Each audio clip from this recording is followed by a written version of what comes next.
Okay, guys, it has been a little while again. I guess that's my pattern.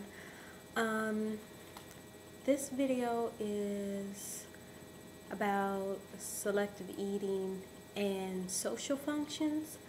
I recently went to visit my family and my in-laws, both last month, and when you're in a social setting, social eating setting mostly, and people aren't aware of your situation, and it got me to thinking, because my husband's always like, why don't you just tell people so they'll know that you only eat these 8 things or 10 things, depending on, you know. So I'm like, it's not that simple. And he thinks it's very simple. Like, it's just a matter of you just tell people, bam, it's over. But I don't like having to explain, so because people are like, what do you mean? And I just don't like the rigmarole of it. So I usually either don't eat with people, or I have to hopefully find something that's almost edible and try to eat it. So this happened at my in-laws. They do not know. They do know that I don't eat fish because there was a fish fry like a couple years ago, and I told them I was allergic. Sorry. And they know I don't eat red meat, and so they know that, like, that kind of, those two basic things. And so they know, as far as meat products, poultry only, chicken and turkey. Okay, so we are visiting from out of town, and they have food prepared for us. I don't eat it. It's not, and I can't even make myself eat it. I'm just like, no. And he's just like, won't you just tell them, And I'm like, I don't want to.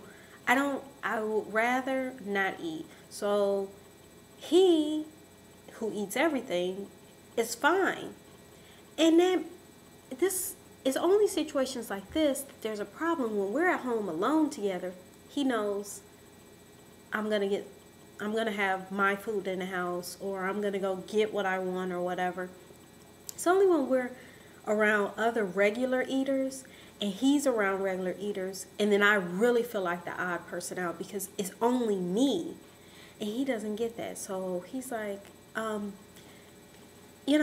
understand. It's like, no, even though I know that I only eat these things, you don't know how I feel because you're with regular eaters now. So, and when you eat what they eat, I'm really the odd person out. Not that I expect you not to want whatever, sweet potato pie or whatever.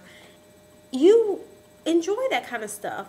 And it's your mom's cooking, And I get it. You can't get it. So it's like, I'm literally the odd person out. So we're not a team. And I know it's a sticky situation either way, because it's like, am I being, unreasonable by wanting you to say we're both going to go get something to eat and you miss out on a home cooking or whatever? Or am I going to be the odd person out all the time?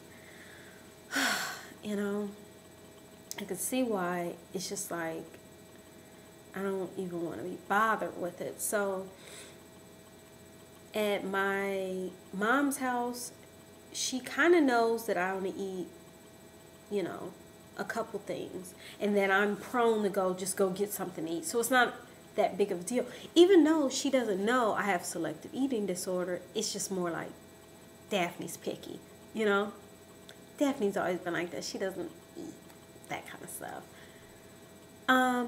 I don't think she knows how severe it is as far as like how limited it is, but she kind of has an idea that I'm gonna go get something to eat. Like, that's not out of the question. It's not even weird. So I'm just thinking how many other people have this issue where it's like you don't even feel like telling anybody, and regular eaters are like, I don't get it. Why don't you just tell people, like the few people who do know? Why don't you just tell more people? It's not that big of a deal, right? And it's like, okay, why don't you ask someone who has bulimia or anorexia? Why don't you just ask them, hey, why don't you just tell people? I mean, what's the big deal? The big deal is that it's not accepted. The big deal is that people are going to look at you differently. It's going to be so many questions, and then it becomes the annoying questions of, well, why don't you just eat something?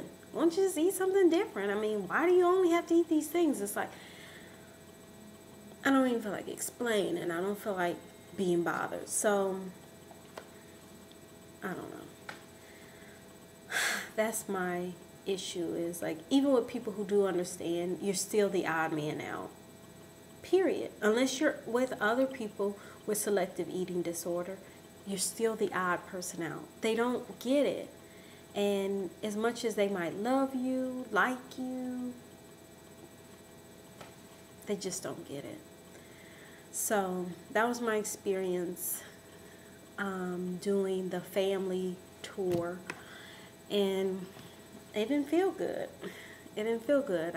I felt like I was at other people's mercy as far as food. And I actually ate some turkey bacon that I didn't even want to eat, because technically I do eat turkey bacon, but I don't eat that brand, and they don't get that. So it's like this long rigmarole of, yes, I do eat turkey bacon, but I like it this way only, this brand only, and it's just too much. It's like, don't you like chicken? Yes, but I only like chicken this way.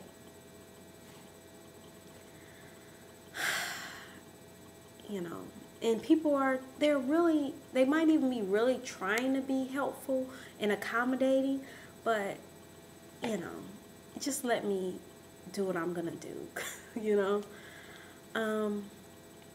Well, I hope everybody else is having, you know, a better time, or have some stories to tell about their experience.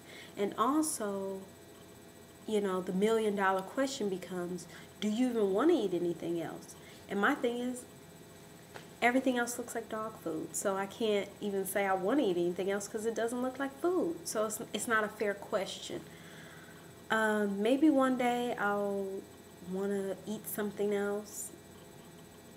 Maybe grow it. And I don't see it. It's just, it literally doesn't register as food. So it's like asking someone, don't you want to eat cotton? Who wants to eat cotton? Or don't you want to eat dog food? No.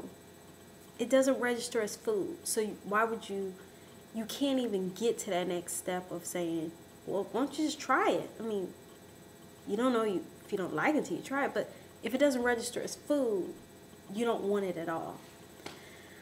Okay. Comments, suggestions, open to all of it.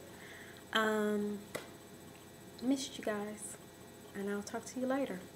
All right.